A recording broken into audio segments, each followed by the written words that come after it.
Bismillahirrahmanirrahim. Alhamdulillahi rabbil alamin. Wassalatu wassalamu ala rasulillahi sallallahu alayhi wasallam.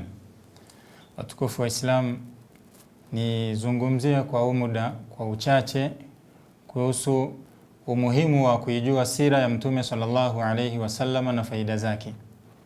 Kwanza kabisa, Mwenyezi Mungu mtukufu amesema katika kitabu kitukufu, laqad kana lakum fi rasulillahi uswatun hasana liman kana yarju Allaha wal yawmal akhira wa dhakara Allaha kathira.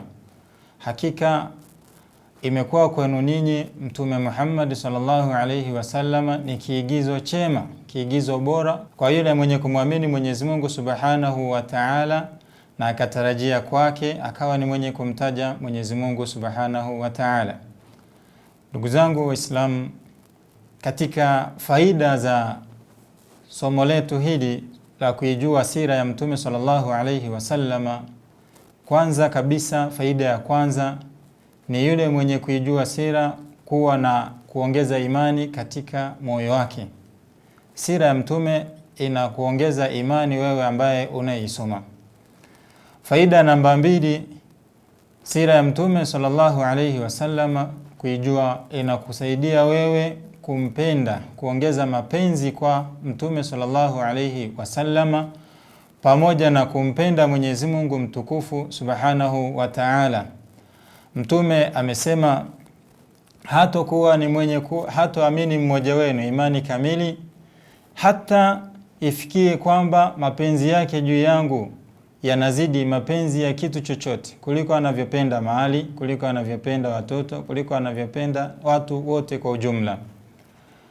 Pia vile vile katika faida ya 3 ya kuitambua sira ni inakuongezea hofu, unyenyekevu wa moyo. Faida nyingine ya kuitambua sira ni inakupa wewe sehemu ya kujifunza tabia njema. Unazitoa wapi? Tabia njema tunajifunza kwa watu wema, na katika watu wema ni mtume wetu Muhammad sallallahu alayhi wasallam. Faida nyingine ya kuijua sira ya Mtume sallallahu alayhi wasallama ni kufahamu hukum mbalimbali za kuishi na watu tofauti tofauti. Kadhalika katika faida za kuijua sira ya Mtume sallallahu alayhi wasallam tunajifunza jinsi ya kulingania. Ndugu zangu Waislamu, Sheikh Ibn Uthaymeen rahimahullahu ta'ala aliulizwa ni jambo gani ambalo linaloweza kulainisha moyo. Bwana Uthaymeen rahimahullahu ta'ala akasema, kwanza kabisa ni kusoma Qur'ani kwa mazingatio, kisha ni kusoma sira ya Mtume sallallahu alayhi wasallam na kuifanyia kazi. Kwa hiyo kwa uchache nipende kuiasa nafsi yangu na kuwahusia kuwa na tabia ya kupenda kusoma sira ya Mtume sallallahu alayhi wasallam. Wassalamu alaikum wa rahmatullahi wa barakatuh.